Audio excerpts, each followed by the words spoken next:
Hey everybody, and welcome back to Is It Kino, your favorite movie review podcast since the Kino cast is no longer functional. I am Mumkey Jones, joined as always by a whole bunch of PCP members. That's right, it's the People's Choice Poll, and the guy who's always here for that segment is the Kino Corner. Hey, it's really glad to be here after I've been on every episode for the last 2 years. You know, I just like staying here and being the regular co-host that never leaves, never ghosts Mumkey. You know, well, not to break kayfabe 1 minute in, Kino, and I almost called you Everidge because, again, your voices are so similar, but Kino, you kind of ghosted all of the internet. I haven't seen you on YouTube in months. What's the deal? You're just too busy making hundreds of thousands of dollars in the real world? You don't need this YouTube shit anymore? No, I've been working on writing screenplays, and I just needed time kind of to my lonesome to work on them, basically. But I'm coming back to the internet. I just needed time to work on some bigger projects. Why didn't you join Glink marching through the streets of Austin in the ICE protests? Because I felt like doing nothing that day, I guess. That's fair. It was a Saturday. I wanted to sleep in and do nothing. Hey, speaking of Saturday, that reminds me of a certain weekend warrior. What's up, guys? It's me. How are Equally the streets of Thailand today, internet. Weekend? It's pretty fucking cold. Wow. In the jungle? Yeah. In the jungle that they filmed this movie, which I assume is your backyard? Yeah, I'm protecting the turtles from fucking madmen. Thank God. They need protection, evidently, from the white man. Yeah. The white man exploiting the forces of nature. Bending man has always tried to bend them to his will. Italian man. Oh, right. So not really white. Oh. Hey, speaking of white, we've got Mr. Egg White. That's right. Shout out to the composer for this film. His name is literally Riz. So, I mean, what else do you need, to be honest? Survivor 49 has a character named Riz God, who I guess was so good they put him on Survivor 50. So we're going to get 2 seasons in a row of the Riz God, Eggy. Last reality show contestant I knew who had the last name of God was a beautiful woman with tape all over her chest. So, what was her first name? Well, I believe her full legal name is Dyke God. Oh, that's right. Hey, speaking of Dyke Gods, our 5th member is Everidge McCoy. That's right, I'm here. I've got my turtle friend here. He's doing good. I fed him a little bit of lettuce. And you should kill him. What? No. Delicious turtle meat. Turtle soup, right? No, not only should you kill him, you should just zoom in on the head and you pretend to eat it also while you're doing it. Did he pretend? All right, guys. I have a question. How different would Cannibal Holocaust be if you replaced the documentary crew with Beavis and Butthead? It'll be funny. They would have had more ethical behavior for sure. If Beavis and Butthead were raping some of the... I don't think they would get that much action. Wait, so you think that Beavis and Butthead would do the same performance? They would be burning down the huts and killing people and raping? Well, they would definitely be burning down. They would definitely be burning down the huts. Yeah. Yeah. They might be killing people. Yeah. Whoa, that's a babe. I'm finally going to score. Put it on the ground, Beavis. Put it on the ground there. Hey, Beavis, film me as I score. Well, hopefully it has better animation than the new King of the Hill season. From what I've been seeing, I'm disappointed. Hey, for some context, this is the PCP, the People's Choice Poll, I guess the Patron's Choice Poll. The members of the channel vote from a list of movies that we make every month, and Aggie put Cannibal Holocaust on the poll, and I think it won pretty handedly. I had never seen this movie. I'd heard plenty about it, probably from Kino Corner and other great sources, and that's why we brought him in today. Kino, what about Cannibal Holocaust, of all movies, brought you back to Is It Kino? Well, it's kind of funny because, you know, I have the series on my YouTube channel, Shocking Cinema, and I had thought about doing a video on Cannibal Holocaust because I saw it a while ago. I saw Cannibal Holocaust a while ago. I'm really into like Italian exploitation movies. And then I figured out that like there was no way that I could make a Kino Corner video on Cannibal Holocaust without either getting age restricted or my channel terminated. So I did. But you've done videos about like a a Serbian film, and come and see what makes this so much worse. Well, I wouldn't be able to use most of the footage from the movie because there's so much nudity in the movie. Oh, you mean all the child nudity also, of just non-actors? They just went in the fucking jungles and filmed actual naked children? Yeah. Basically, like I couldn't use any of that. Yeah. I couldn't use the scenes where they kill animals. Which actually, there's a number of scenes. People talk about turtles, but there's like 3 scenes where they kill animals. Yeah, unfortunately, this is a monkey box movie, so I'm sure I'll give it a monkey box ranking. And but I do like the movie, and I like, despite all that, and I think that it's very interesting how it sort of plays into the scene at that time. Which I don't know if you guys are too familiar with that like Italian exploitation Mondo scene of the 60s and 70s. But this is basically a diss track. Deodato, the director, is doing a diss track on the directors of like Mondo Cane and Goodbye Uncle Tom. Their names are Jacopetti, and they have like the most Italian names of all time. Jacopetti and Prosperi. You know, I don't know if you guys are familiar with Mondo movies. It kind of created a genre, Mondo Cane, in 1962. But they're supposed to be like documentaries, like showing things from around the world. You know, all these like kind of depravity of humanity and all this kind of stuff. Kind of like Faces of Death, I guess. And but a lot of the stuff was staged. And what prompted Deodato to make Cannibal Holocaust, I was reading, is that he thought that this one quote-unquote documentary was completely staged. And so Cannibal Holocaust, in a way, is like him making analogs for the filmmakers he doesn't like, showing them to be completely psychopathic people, and then having them just murdered in the worst possible way because he doesn't like how they make fake news. So I have a question. Patriot? The original Patriot. Kino, I have a question. I saw somewhere online that the creator of Cannibal Holocaust didn't mean for the movie to be anything other than an exploitation film. So now you're saying there's actually a layer to it. Well, it's like the I was only pretending to be retarded argument, like, oh, I hate what you're doing so much, I'm going to do it even worse. Well, yeah, so what's funny about that is that he is dissing the other Mondo directors of the time in the film, because they are quite literally shooting a Mondo movie, and the film that he watches, where they say, "Oh, that's all staged," when they're in the editing room, they're watching like their other film, and the guy's like, "Oh yeah, this is actually all staged. It's all fake." That is in reference, I believe, to the actual film, or if not, it is the actual film that he watched that prompted him to make Cannibal Holocaust. It's been a little while since I've looked into it, but he is dissing the people, but it is an exploitation movie. So he is creating the genre that was popular at that time to diss them. And in a way, I think Cannibal Holocaust is probably the most famous exploitation film from the Italian exploitation film from that era. I'd say it's certainly the most unethical film I've ever seen in terms of how it treats humans and animals. I've seen more unethical films.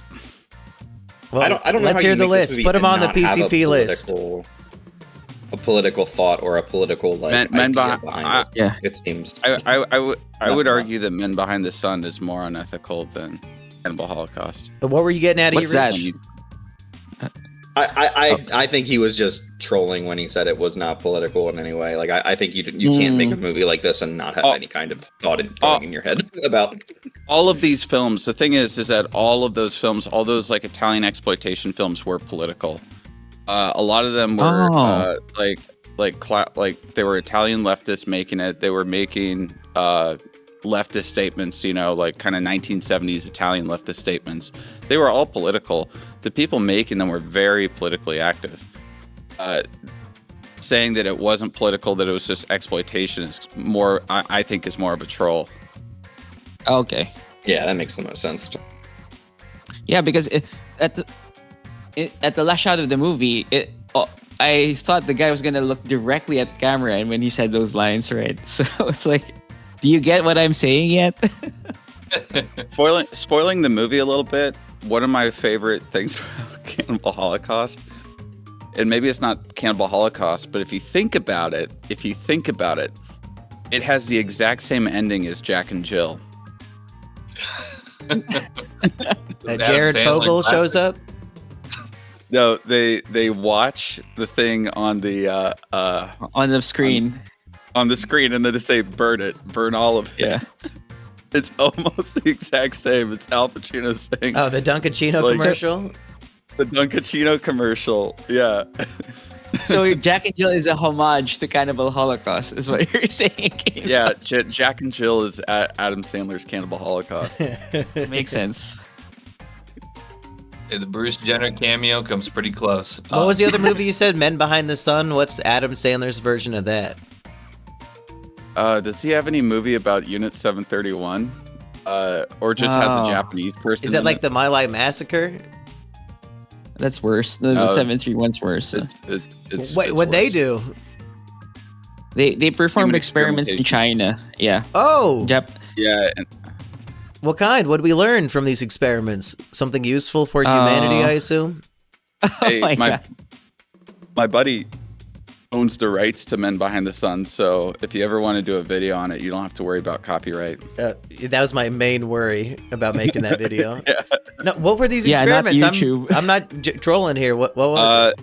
Oh, okay, yeah. So there's gonna be some Japanese nationalists will like say, Unit 731 never existed and stuff. That they always come out of the woodwork whenever you talk about them.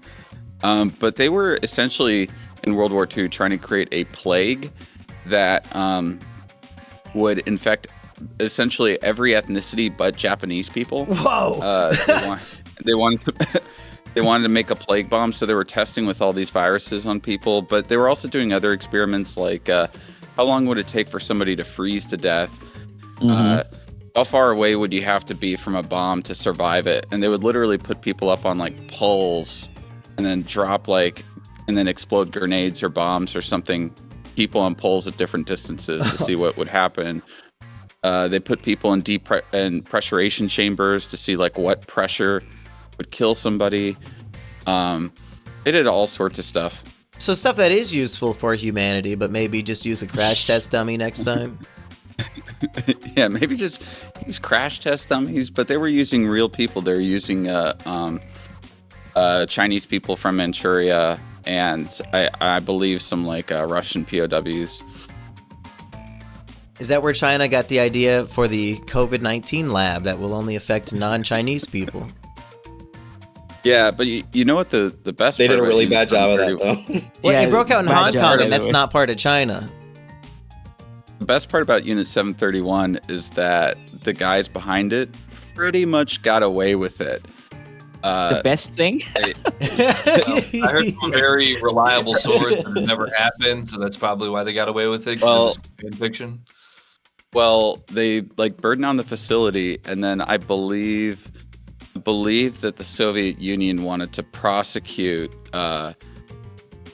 His name was like Oshi or something, Ishi. They wanted to prosecute him afterwards, and the people that were working with him, a la like the Nuremberg trials. And America was like, we can't find them. We don't know where they are. Meanwhile, Oopsies. they were living in America, and supposedly the guy behind Unit 731 was spotted on the with the American Army in the Korean War, and he was heading up the biological warfare division. So look what you know. That's right. So how could the No movie way. about that possibly be more unethical than this one? because let's just say that 1980s China, they didn't exactly have ethical standards, so they used real body parts for a lot of the stuff. There is actual animal torture, like animal torture in the movie. Well, I mean, so far They you're just wanted saying what's everything in to this be movie. realistic. What makes it worse? I would just say that there's more of it in Men Behind the Sun Okay. than there is in Cannibal Holocaust. In that case, Like I the guess sheer the amount- documentary Earthlings has the most animal torture, but it's from an ethical standpoint at least.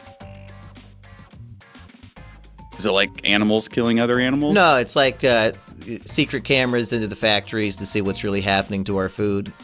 Oh, well, I mean, like, if it's like secret cameras, it's different if the I'm just filmmaker saying, if the standard himself- is like the worst movie I've seen is the animal torture, I guess it would have to be that, and then the next two that we've been talking. No, but I about. mean, both of these movies are intentionally made, right? Like, to not torture like the secret animal and camera. to film its pain specifically for the pleasure of the audience.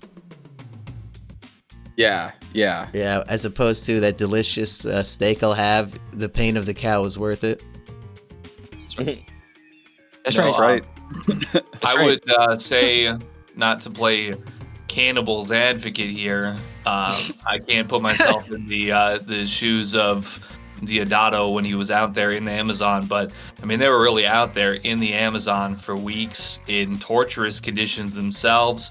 I mean, is there any merit to say that perhaps their decision-making capabilities, their ethical standards might have waned as a result of the conditions that they themselves were exposed to in the manner of filming this picture? Is that what the Paul brothers said when they were filming that Suicide Forest video? Like, oh yeah, even when I was in the editing bay, I was still crazy. I edited this whole video, this whole movie, and I still had lost my sense of what was right and wrong. I released this movie, and I still had jungle madness. Well, you know, Jungle Madness can Yeah. stay with you for a little while. I mean, remember all those guys who went off to fight in Desert War, and they got what was it? What was it called? The Desert War sickness, or what did they call that? All the guys coming back from the war, Havana. they got some sort of. PTSD. Yeah. Well, no, they didn't call it PTSD. They called it like Desert War Shell syndrome or shock? something like Oh, really? that. But anyway, my point Yeah. to you, Aggie, without being sarcastic, is if their excuse is we Full were court in syndrome. bad conditions and that's why we were more doing this crazy shit for the movie, I would love to see what was left on the cutting room floor if they chose to show us these scenes. Well, Well, I gotta give. I think there's a quote from one of the actors that was involved that said that Diodato was a sadist with no soul. So that might play a larger role into maybe some of the directive here. We could take some of that, mocking of the other exploitation pictures maybe into consideration. But however you cut it, well, they cut them animals. So yeah, that's just the fact of the matter. I want to figure out how they filmed scenes with these tribes people. Because when I first see this, I assume it has to probably be... actors. What's yeah, that? they're probably extras. No, I yeah, looked this up. They say these are real people. What? Oh, Yeah, that's- these tribes Well, people they that paid are all them to do all naked this are... stuff. Because I was thinking, who the fuck allows their 6-year-old child to appear completely naked in a movie as an actor? You look it up. Oh no, these are real fucking bush people that they're filming and exploiting for the movie. Is this news to you, Oh. Kino? it's not surprising at all. I thought you were like the expert on this shit. No, this is Well, horrible what they're doing. They I don't know. They probably compensated them in some way, and they're it says they actually were lied not to about enable what them the at all. movie was actually about. And I'm wondering, how do Oh, they you were even make definitely a lied movie to. like this? Like, you have a scene where they're gang raping what looks like a naked 13-year-old girl. Like, how do you communicate with her what this Yeah. scene is? Okay, act terrified as we pull down our pants and strip you naked and start pretending to fuck you. Like, does she know what she's doing? I don't know. Just in case if what didn't come through clear, I just want to quote this directly. The native extras were unpaid for their work despite involvement in numerous dangerous scenes, including a scene in which they were forced to stay inside a burning hut. Oh my god, that's how they filmed that? It seems like they disputed that they were paid for that. Or paid enough. Oh my god. That's what I should say. You know, my notes there said, one of the shots when they were shooting, when the flame scene was like, oh, they did some trickery there. No, they fucking burned down the house while they were inside. Oh my god. I'm sure they, built them a separate hut just for the purpose of burning it down with them living inside of it. They didn't have Marvel CGI back then. God damn. They didn't have a bunch of stunt doubles inside the house. When he's shooting his flare gun in the forest and causing huge fiery explosions, are they actually just starting fires in the jungle? Yeah, I think so. Probably. Yeah. This shit is Although it is insane. a rain that forest. big. Yeah. It's gonna rain. It's gonna. Did they build them a separate hut to burn down, or were they like, we'll just use this hut and then we'll build you a new one? Like what was the? See, this movie is a great. I think it's a movie that should be watched by everybody who has a thought that maybe Italians are people. As you watch this, and you're like, I don't know about those Italians. Those Italians are sick fucks. And I'm reminded of that every time I watch this. The Sopranos make me like Italians. I'm like, you know what? These guys are kind of all right. And then I watch Cannibal Holocaust. People are capable of growth and change after all. Yeah. I guess I'll just quickly tie go ahead, Eggy. To, why this picture was the one that I did choose to put on the Patron's Choice poll. I had seen this film, I believe, in 2008. So I was vaguely remembering of it. I think I might have maybe had a more of a muted response to it back at the time. It was the meat spin era, it was the lemon party era, the Pain Olympics era. I think maybe gore might be hitting a little bit harder now after depriving myself of that sort of thing for a lot of years. But anyway, when we had watched a while back the film Sorcerer from William Friedkin, I noted in the picture that there were some indigenous extras that I kind of felt were just like probably cobbled together from the on-location filming to fill certain roles. And when I was watching that, it kind of panged a couple of things in my mind, my memories about, the indigenous persons involved in Cannibal Holocaust. And that's pretty much where my memories ended. I was like, they got these guys just like out of the jungle. Oh, yeah, that's kind of what they did in Cannibal Holocaust. Yeah, and I'm just going to throw that down on the PCP because it reminded me of that. And yeah, I kind of, obviously I did remember the turtle. I felt like maybe the butchering scene was a little more graphic than what my memory recalled. But just in case anybody was wondering, I'm not at all even familiar with the exploitation scene that this film was involved around. I'm much more familiar with the black exploitation scene because that should be groovy and funkalicious, and gangster. Oh yeah, Fred Williamson. So yeah, just in case anybody was wondering, and I at least without my foreknowing about the conditions that these actors, quote unquote, were exposed to, I guess that was a good instinctual feeling on my part, since it says that they were not really held to any ethical standards of any kind. They weren't paid allegedly, or very underpaid if anything.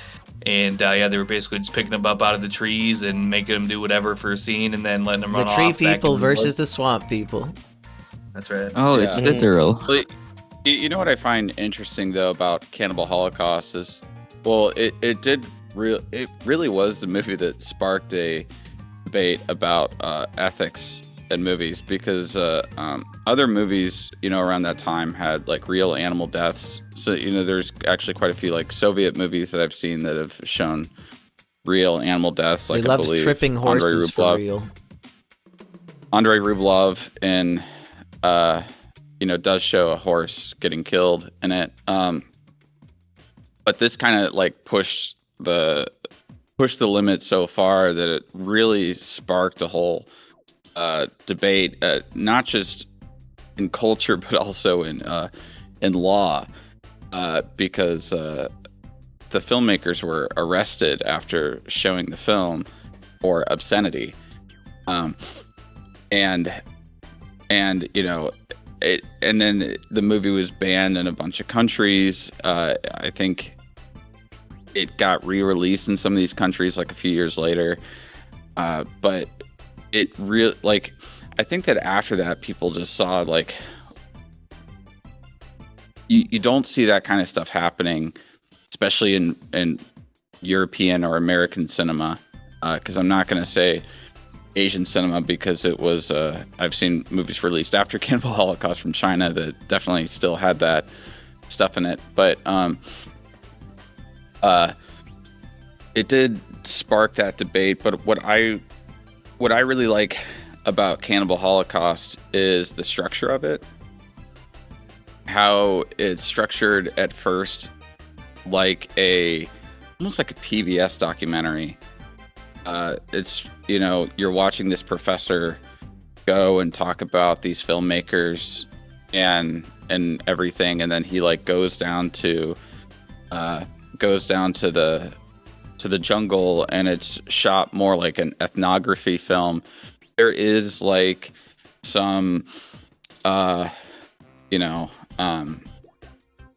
disturbing stuff that happens, like the guy killing the adulteress and stuff, but I mean it's obviously like staged, and but it's more like, oh, let's watch this sociologist go into this tribe and basically act like a sociologist, and it's almost funny in a way, because like the tribe will do something that's, you're like, what the hell are they doing? And then his guide is like, oh, they're inviting us for dinner, after they do some like weird ass thing.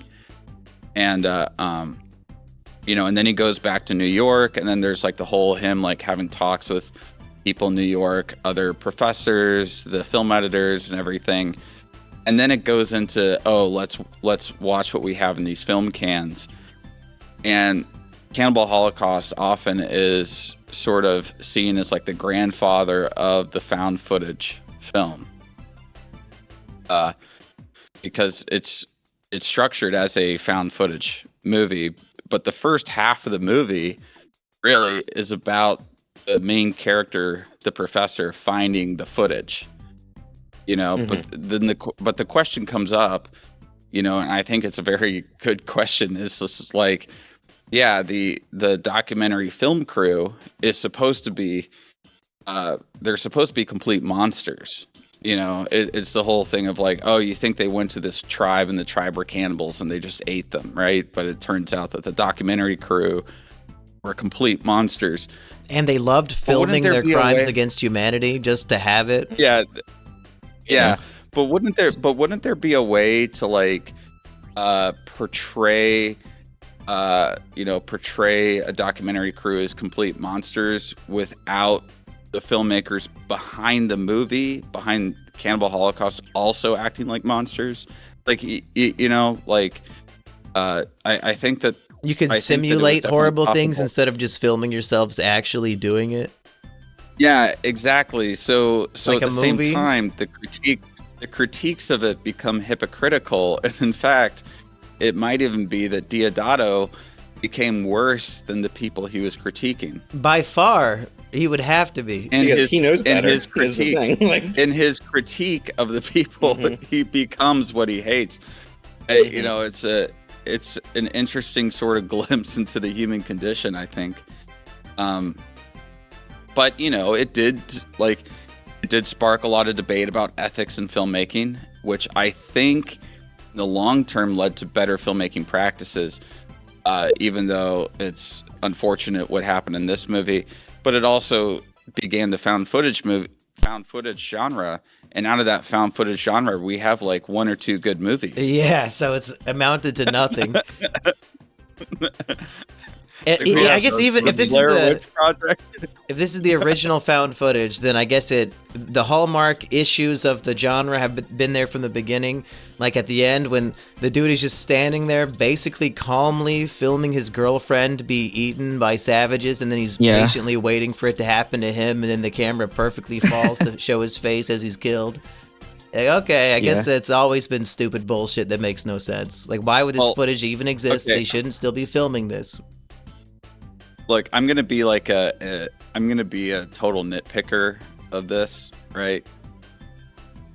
Is somebody who, knows how film works. When they find that the camera is open and it's empty, right? So if he was filming himself dying on the ground, the film would have still been in the camera, which meant that one of the tribes people, one of like the savage tree people or whatever, would have had to know how to unload the film and put it in a can. Yeah. They think it's like a magical device that holds your soul inside. One of those inside. Tribesmen were a real cinematographer. Film connoisseur,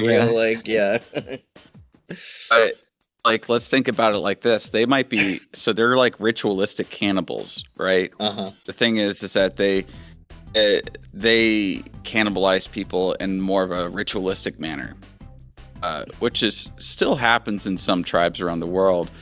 They're not necessarily like, oh, we're just going to go out and eat people. It's more like, oh, somebody dies or something, and you have like a ritual where you eat a bit of the person.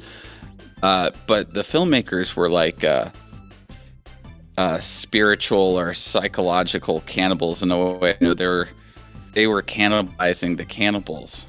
Think about it. The Cannibal Holocaust was actually what the filmmakers were doing to the cannibals. It wasn't what the tribes people were doing to the filmmakers. I thought Holocaust meant great fire, and that the Holocaust is when they burned those people who I don't think even were cannibals. Yeah, it's also kind of like, I don't know if in the movie they actually were still cannibals, or they just got so pissed off at these people they're like, fuck it, we're gonna eat you. Yeah, fuck you guys in particular. We don't normally do this, but just to show you, we'll make an exception. Yeah. Can we break down the scene when they're spying on the guy who's doing their ritualistic rape and murder of this adulteress? Because they kind of try to justify it like, well, if he didn't do that, then the tribe would kill him instead. But how would they know that, right?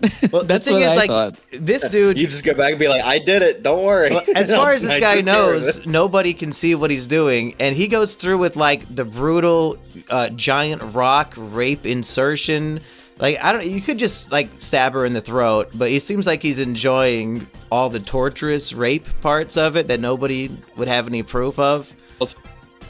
Also, the rock kind of looks like a dick. Yeah, it's horrific. And then he shoves some other stuff inside of her as well, and it gets very bloody. And I'm thinking, yeah, this guy wants to be doing this. Don't take pity on him, and you should be shooting him right now. He puts nails in a piece of clay, or some sort of spikes in a piece of clay, and then wax it onto her private areas many times. I think that she cheated on him, and he was pretty mad. Well, we later see that even if a girl gets raped, that's bad enough, and they have to put a stake through her mouth and kill her. Yep. Yeah. Can we speak on the ambiguity of that particular scene there? Was it the tribe who impaled that particular woman at that part towards the end of the film, or was it the diabolical jungle madness filmmakers who staged her death to look like it was in that way? And I also believe that scene was one of the ones that was so shocking and thought to be realistic by the initial viewing audience that it led to that initial investigation of a potential snuff film, because the imagery was just so unbelievably realistic that they thought there's no way this could be some kind of costume or puppet or anything like that. This woman is impaled on a spike, she probably got sexually assaulted too. Well, we see them I rape think her. the film hinted that they were the ones who did it because the main director guy was like grinning at some point when he was narrating. Oh, the brutality, and the girlfriend had to like poke him to like play it straight, fucker. Like we're filming this shit. Also, I don't think that you see any other women impaled on stakes at the tribe ever in the rest of the film. I guess they would have raped her with a big rock if it was actually the tribe doing it. Yeah, they would have. They would have raped her with a rock. They wouldn't have put her on a stake. So, yeah. So the true villain is the white man yet again. Well, the Italian man. Right. They did ally with Hitler, didn't they? Mussolini and all them. Those no good Italians. Yeah. And you know those Italians during the end of World War II, they went up to this place called Salò, Italy. And they did some good stuff there? Yeah, they did some freaky stuff up in Salò, Italy. Somebody sent me that book in the monkey mailbag. Is it worth reading, Kino? Should I watch the movie instead? The movie is a lot better than the book. The book wow. The book is unfinished. So you get about I never finished reading the book because I read all the actual finished parts of it. So it's like 80 pages or something of actual finished parts, but it's so goofy. Like 120 Days of Sodom is so goofy. It's just like it's like Desaad trying to make an aristocrats joke is kind of what it comes down to. Right. And then the rest of the book is just notes, and it's basically him for hundreds of pages listing his sexual fetishes. Oh god. Wow. Why did somebody send me that? And so I was like, I wonder if it's gonna if I'm gonna hit another chapter or something soon. And it was like, no. And some of them are so strange. It's like push a woman on a swing, and then when the woman comes near you, she farts. It ranges from stuff like that, which is just like to like really gross stuff. It's just hundreds of pages of him being locked up in the Bastille, just listing off all the things that he like his gooning material. I'm starting to see why Italians and Japanese seem to be such natural allies. It definitely. Well, I mean, this was written by a Frenchman. This was a Frenchman here. Oh, yeah. You know what? Yeah. The Japanese like the French, so yeah, French aren't much better. Proud French descendant, I'd really like to say that we're better people, but I mean, you can just look at me and see what time it is. So at the end of the day, you know what? All right, inclusion, I'm all about it. Do we have to put Sallow on the PCP poll this week? No, there is a good movie about Marquis de Sade called Marquis, which is kind of like a Jim Henson style puppet film about his time in the Bastille, and it's about the Marquis de Sade and his sidekick, which is his walking, talking penis. Jim Henson made this puppet? No, Jim Henson didn't do it. It was made by like a Belgian filmmaker, but it's kind of like Labyrinth style, I guess. Is it better or worse than the Happy Time Murders with Melissa McCarthy? Well, I refuse to see most Melissa McCarthy movies. So, Everidge, did we review that in like 2018? Which movie is this? The Happy Time Murders, the puppet. Yeah, we movie. We did. Fucking awful. Yeah, terrible. You hated that one. Not good, I guess. So go watch the Puppet Penis movie instead. Yeah, the Puppet Penis movie is probably funnier. Beau's Afraid in the Attic. Beau's Afraid in the Bastille. Locked up in jail, and his penis really wants to have sex with a crack in the wall. We've all been there before, to be honest. Okay, boys, let's go around the horn, give our final thoughts on Cannibal Holocaust before we make a new PCP poll. And who wants to begin? Well, on my screen, I'm the first in line from left to right, so I'll go ahead here. back in the day, this film, I don't know, it didn't seem to recall that it really had any impact on me. This time around, I think I'm a softer, kinder, gentle senior citizen because some of the violence and aggression, and it was depicted. Maybe it was not a good idea to be eating while I was watching this. That might have been a bad choice. What were you eating? Yeah, probably. Human flesh? Turtle soup. I was eating cottage cheese. I usually eat cottage cheese, rice, and broccoli, but I forgot to buy rice and broccoli since we got back from Florida, so I was just eating a bowl of cottage cheese. Yeah, it wasn't Healthy meal. It didn't feel very great to do. I set it down maybe about 3/4 of the way through and just finished it later. But So just to be clear, this is what, a 90-minute movie. So you're eating cottage cheese, just constantly scooping for about 70 minutes straight. I should say 3/4 of the portion of cottage okay. cheese. So I was like, that's damn. more about like 3 minutes. It was right towards the essentially when the gentleman lands to go and retrieve the footage. Once it was like the first depiction of corpses and bloody, rape and things like that were just, I don't know. I did feel a bit disturbed watching this film. The real animal murder was more graphically depicted than I recalled in my youth, and as far as I'm concerned, similarly to Sorcerer, I feel like everything that involved the native population, as far as I'm concerned, I'm not really even counting it as acting because these are people, they were there, they stopped by to film and then left. Even the actors themselves were not particularly seasoned at this point in their careers, from my understanding. So there was just something so visceral about it all that it was upsetting to me, and not even consciously. It was sort of just so revolting and so repulsive at points that I just sort of had an unconscious revulsion. So I guess for what it's worth, I can give a nod to the film that it was able to get that reaction from me, because I've never felt like that's an easy reaction to get from me. With that being said, it wasn't really the most compelling picture. It was very visceral, very raw, and the social thematics were maybe a little compelling, but I think at best I would probably give us like a 3 out of 5. That's fair. You got to give props to all the great gore work that seemed so realistic they got investigated. Yeah, I gave this one a 2 out of 5.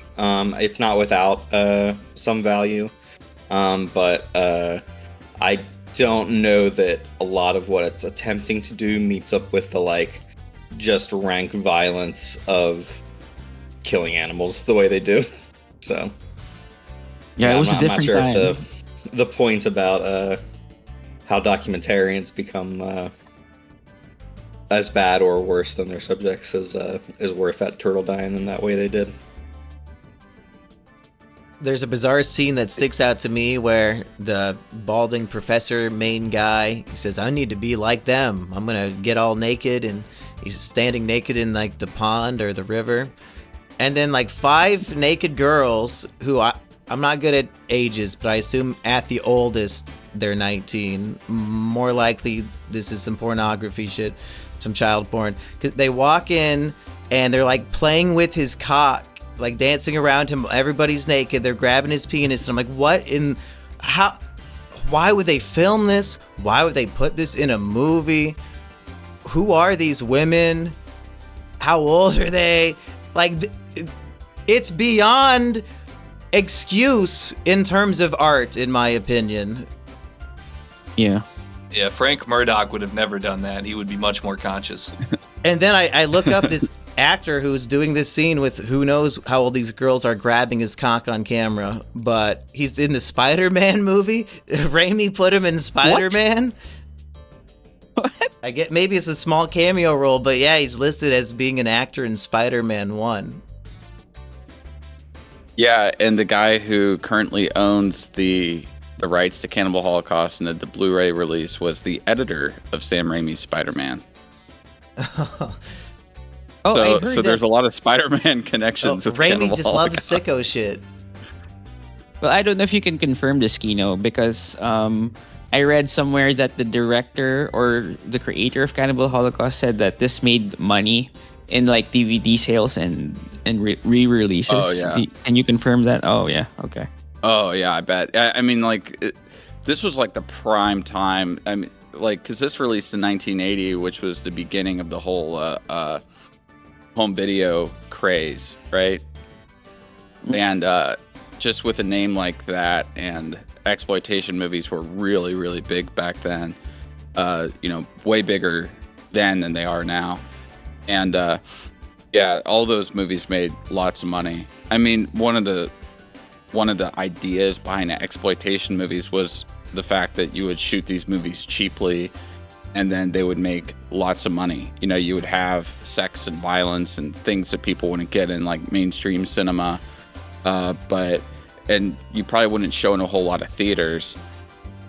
Sometimes they would show the movies in like porn theaters, even though they weren't pornos.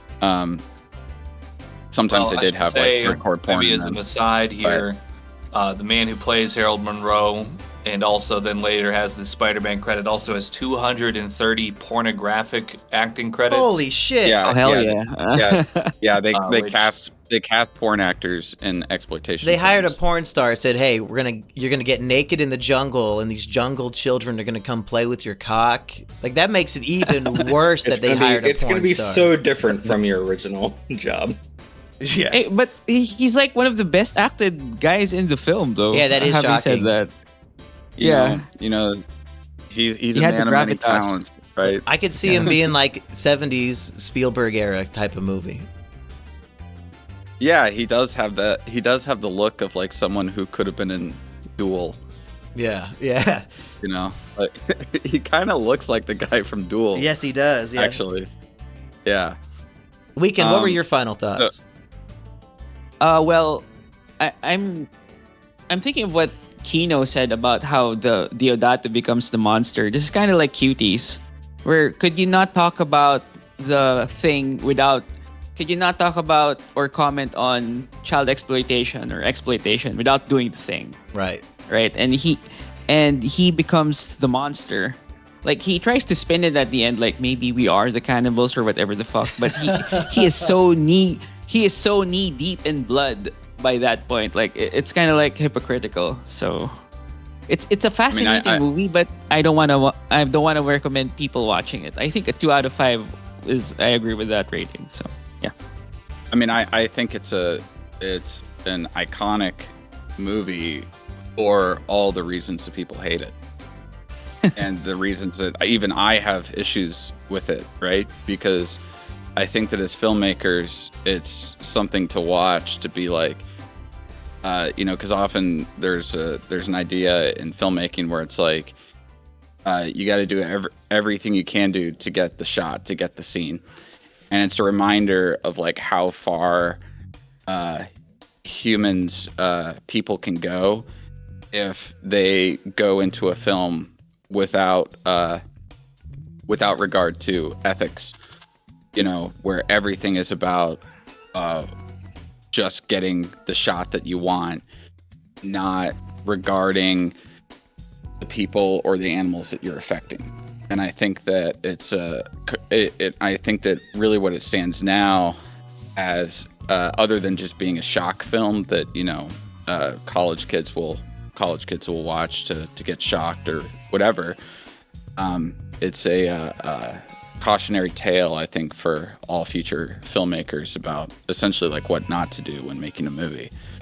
Is that his intended audience for the movie? Is it's kind of like a peon towards filmmakers to be like, when you're doing this, like keep these things in mind, or I think that rather than the funny thing is, the funny thing is, I do get that read from the movie. Like the movie is like anti what the documentary crew in the film is doing. Mm-hmm.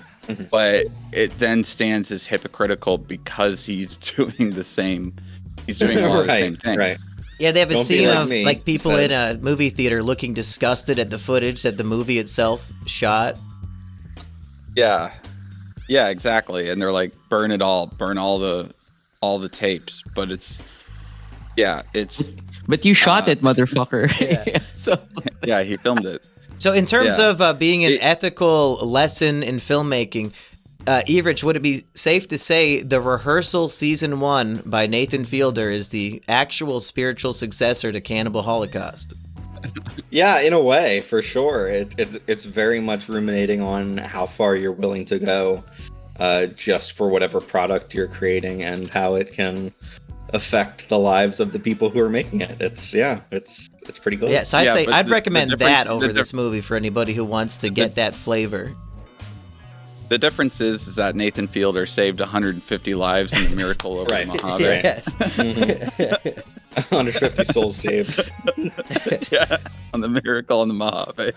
And Diodato burned a hut of children alive, and they probably got out of there. But either way, What's also kind of interesting about Cannibal Holocaust is there were other like cannibal movies in the exploitation genre, but there was essentially a remake of Cannibal Holocaust. It was shot more like a straight movie and not like found footage that came out the year after, called Cannibal Ferox.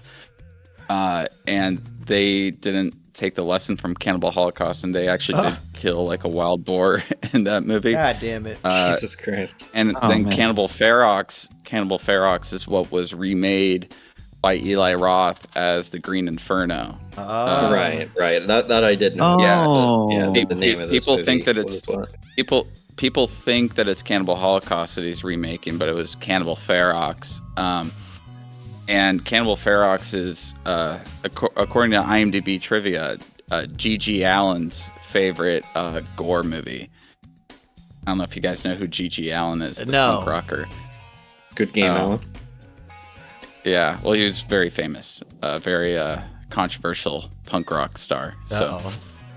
yeah, if there's any good G.G. Allen films, I know his brother got interviewed on, was that Soft White Underbelly? Yeah, his brother got interviewed a couple times on Soft White Underbelly. Yeah, very fascinating life story there for Mr. Jesus Christ Allen, I believe that was his birth name, right? Yeah, Jesus Christ Allen, yeah. And he changed it to Good Game Allen.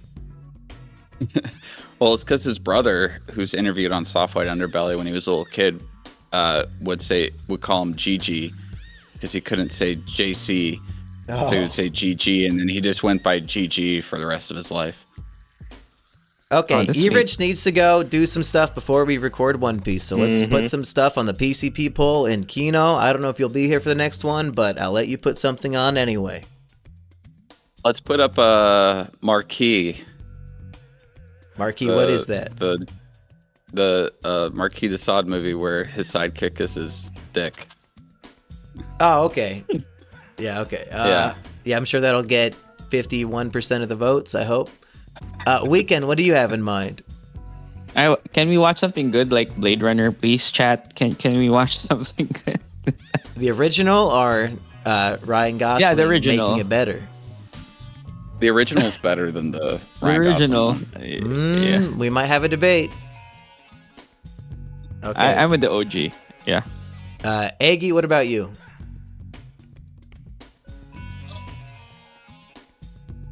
All right, Eggy's not saying anything. Oh, never mind. You last, I'm not sure if I have any great ideas at the moment. Just one moment. Let me think for a second. Okay, just throw on a random Three Stooges movie. The Three Stooges go to the moon. Okay.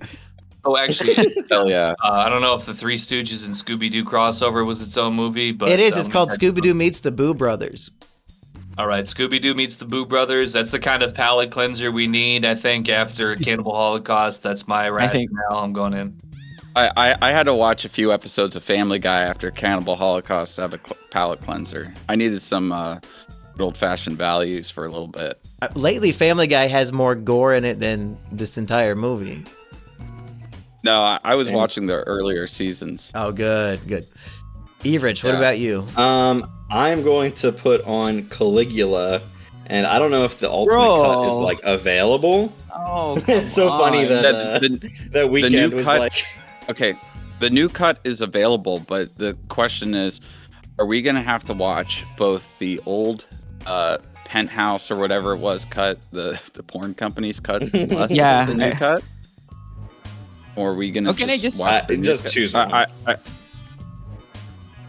Can I just say What if something we all about watch that? different Why I cuts? know Caligula? Yeah. Because my He was a dad great had emperor. my dad has this like DVD of the company that made that. I forgot. Let me check. Your dad had has just a- pornos, dude. No, yeah, he's a cultured man. But what the hell is that? No, let me. I have the check. DVD of Caligula. Caligula I bought it movie. for Oh, like somebody. $3 at a half price books. E-Rich said, fuck this shit, I'm going home. Yeah, Rich said, "Fuck it, I'm out." So he didn't get to hear my choice for the PCP, which is we're going back in the Adam Sandler bucket with Yeah. Hotel Transylvania. That's my pick. Okay, Oh, okay. I thought you were gonna say Overboard. my No, dad thank you. had like the DVD collection of Tinto Brass movies, and they were pornos.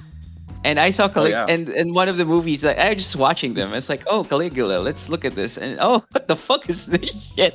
It's like, Weekend Warrior telling us about how he got into gooning by getting into his dad's goon stash. yeah. One of the top 5 stories he'll probably ever tell. And Yeah, and then exactly. I saw boobies on the screen, and I was like, what? Wait, What there's no was- tits I in that only movie? Maybe I'll watched, vote like- for that one. No, it's like I- I've been seeing boobs. This is like, what? Why is there blood on my tits? Like, what the fuck is happening? There's a lot It's of called bloody tits Rome, in this dude. movie. And muddy called tits, Rome, too. dude. It's called Rome. It's called Yeah, culture. It's called being in ancient Rome. Well, I guess not ancient Rome, classical Rome, but Caligula was a great man, very misunderstood man. Hey, Kino, do you want to plug anything this Caligula's week? classical. No, I don't have anything to plug. I'm What- just working what about on my Futo? screenplays. Yeah, I guess the Futo channel that I run the Futo YouTube channel, and that's been doing pretty well. I think we're close to 30,000 subscribers now, so I've been making videos and keeping that up. Go So, subscribe. If you guys are into tech, go watch that, because I put out videos about once or twice a week on that. What about you, Weekend? You got that Suicide Squad video? Sure. Keep watching Kino Corner, and is it Kino? Anything with Kino in the title, just click on it and hope for the best. Yeah, exactly. Yeah. And Aggie, I know will you say have a that- plug. That's right, folks. What could you buy with $3 nowadays? You can't even get a double cheeseburger from McDonald's anymore. What does this country come to? Thankfully, there is a YouTube channel for you. It's called Monkey D. Jones with the One Piece Virgin Egghead Book Club podcast.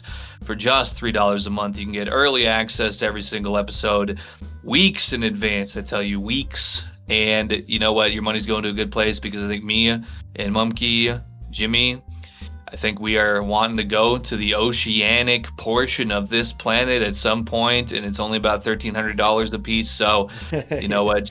Just go ahead, smash that subscribe button at the very least. Much appreciated. That like button, and get you some One Piece in your system. But if you want to drop a $3 towards us seeing the globe for good and reasonable reasons, not just some vanity nonsense, much appreciated. Thank you.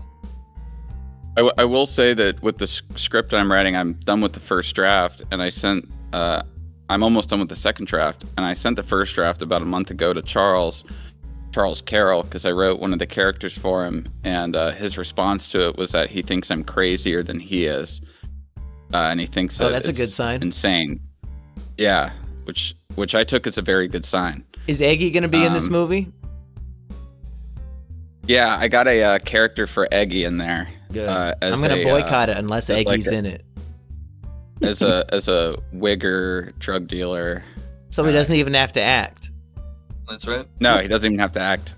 Just He just in has to case be people himself. don't understand, the whole time we've been saying Aggie's making casino money. That's just drug deals. You think he's making $300 he's a selling day fence. on the fucking internet casino? That's people buying smack. Yeah, no, that's just Fent. They call That's it what he calls peddling. fentanyl smack. They call it peddling. All I'm saying is, you know what, people, they want something, and I might have it for them. You know what? If I went to the store, I said, okay, I get some food, and they'd be like, oh, well, people are so fat these days. We shouldn't feed anybody anymore. Like, True. it makes no sense, people. People have needs, and people help those needs get met. That's all I'm saying. Well, folks, I need to finish reading half a volume of One Piece within an hour, so it's time to go. Peace, people. All right. Bye, guys. Movies.